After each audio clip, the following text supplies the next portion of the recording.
Let's move on to the fifth and final question of this episode. This one's a bit longer, a lot of different moving parts. So interested to get your perspective. For a 4-year-old who is selectively mute at daycare and also exhibits all four of the quad, what do you recommend for a treatment plan, especially given that so many of the challenges are exacerbated or perpetuated by the school environment? For example, the school requires a pull-up diaper to prevent accidents, and this child is unwilling to eat at school, etc.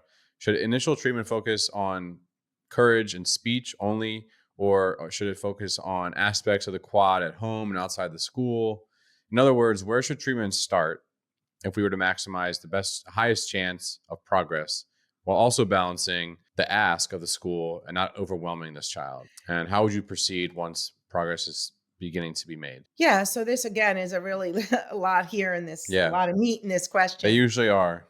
Yeah, no, I mean, the families writing in, they don't know what to do, right? And they want recommendations and advice. So there's going to be a lot there in some of these questions. And I'm happy to do this, which is why we do this. I will say an evaluation, I keep saying that because the term selective mutism implies child isn't speaking. Let's do whatever we can to get them to talk. And a clinician working with this population that has a lot of experience knows that that's just the tip of the iceberg. That's just not where the focus should be. Speaking will occur when we can set this up right, and that involves understanding the child. So whomever you are working with should definitely do a full evaluation to determine what those child's unique needs are, because until things are in place, you're not going to have a successful outcome in my mind. So what we do is we do the selective mutism evaluation, and that evaluation involves a developmental history, which includes the quads, right? The quad, let me explain what that is. It's toileting challenges, eating challenges, sleeping, and behavioral difficulties. I call it the quad because kids can have all of those four things. Maybe they only have one or two. I will say the more that a child struggles with the quad, the more that they have sensory challenges. And sensory processing challenges is definitely a Y of SM. What that means is that's a factor into the development and perhaps the maintenance of it. So that if we don't understand those child's needs, that they may have some sensory processing challenges and they're very sensory sensitive, most likely, then that's going to not allow for a real smooth treatment, frankly. It's going to be very frustrating. In addition, I'd want to understand that child's baseline stages of social communication in school. What are they like one on one with their teacher, with peers? How are they communicating in small groups and large groups? How are they doing with tasks? The child's 4. Are they completing tasks on time? Do they need redirection? Are they functioning at basically their age level? Like I need to know that, right? To develop Yeah. school-based accommodations and interventions. And so once we know all that, then it's a comprehensive treatment.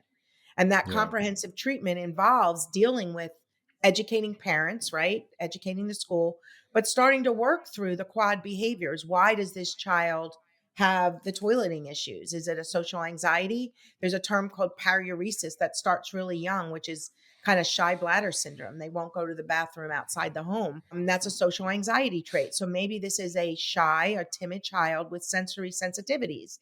And so we have to address that and get that set up and get accommodations. Maybe this child needs an IEP. So going through an IEP evaluation to be able to get the accommodations and interventions to be able to meet that child where they're at and develop a step-by-step treatment plan. So it isn't just one thing. You're going to be working on everything. We're going to be Yeah. working on toileting. We're going to be working on the sensitivity of eating. Maybe they're a picky eater from their sensory sensitivities. You can't force them to eat pretzels if they don't like it. So you Mhm. have to kind of understand that, respect that. And again, toileting Right. issues, behaviors, maybe this child needs more structure, consistency, routine, predictability, working with daily, weekly, and monthly calendars so they know what, when, and where. There's so much at stake with Yeah. just developing a treatment plan. There's so much to do.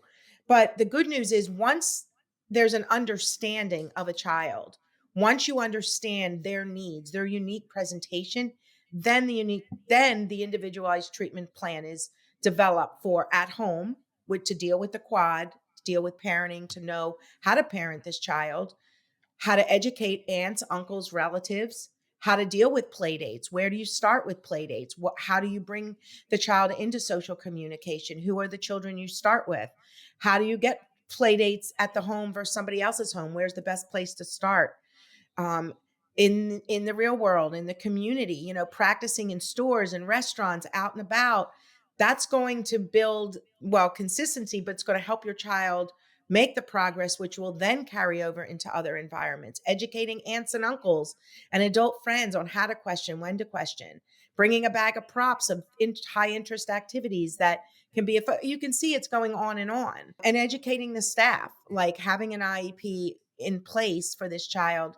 If this child is struggling in these areas, not just put a pull up on, but, let's figure out how we can help this child. I mean, they're only 4, so they're not 6 or 7.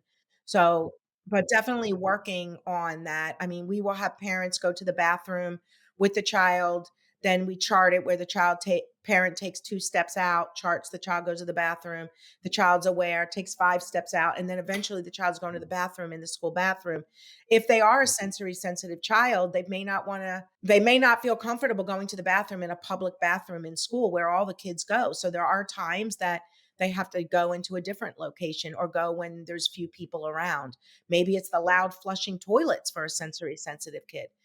You see what I mean? So you can see that there's so many angles, again, avenues you go down when trying to develop a treatment plan for all aspects of that child's life. It's getting a full understanding of that child's needs in all ways and figuring out what those whys are to accommodate those whys, understand those whys, and begin to make the progress through understanding the child's baseline stage and teaching the teachers the strategies, interventions to where they're starting at to move them across the bridge. I just want to make a note that we actually covered the quad pretty extensively in episode 7 of the Unspoken Words podcast. So if you haven't listened to that episode, or you haven't listened to it in a while, I would go back and listen to that. But to answer this question specifically before we wrap up, it sounds like the focus should be sort of on the quad first, right? Like those are the most stressful pieces for this 4-year-old. And is that the area you attack first? That's kind of what they're asking? What I'm getting from this is the courage to speak and kind of focusing, like, right at that speaking part and being brave to talk without realizing that if we're not addressing these other issues, but the quad is one aspect. You are not ignoring the parent education to bring that child into social communication opportunities through developing strategies. Like, for example, the parent can still go to a restaurant, have the visuals of what that child wants. The parent might start out in this case of, do you want this or that? No answer, this or that. Tell me, use a verbal intermediary, maybe with just a, what do you want, in a visual prompt, the child answers, I don't know this child. But you still are training the parents for social communication to bring that child into social communication opportunities. And in addition, you are going to, comfort precedes communication. So you're dealing with the quad and you're dealing with social communication.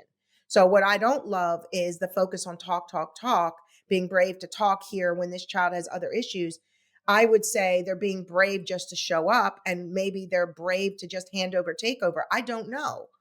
But I feel kids, like, I don't focus just being brave to talk. I focus on the whole person and giving them the confidence, the independence, and the structure they need from a compassionate understanding standpoint to make that progress. I mean, we see this at camp all the time. These families come in and just the change in their way of talking to their child from day 1 to 2 makes such a change. I say this so often that if we did a communicamp where it was just parents and no children, you'd still see progress, because the training we do for parents will allow for that progress to be made, because they're changing the way they talk to their child. They're changing how they can bring their child into social communication opportunities. They're understanding their child's needs. And of course, working with the children are important too. Of course, that's a big part of it. But I'm just Right. saying that parent education and training from all perspectives. I mean, for this Yeah. parent, educating aunts and uncles about my child worksheet, right? On how to question, where to question, when, avoiding direct eye contact. The child brings a bag of props to sit down. There's so many things to do.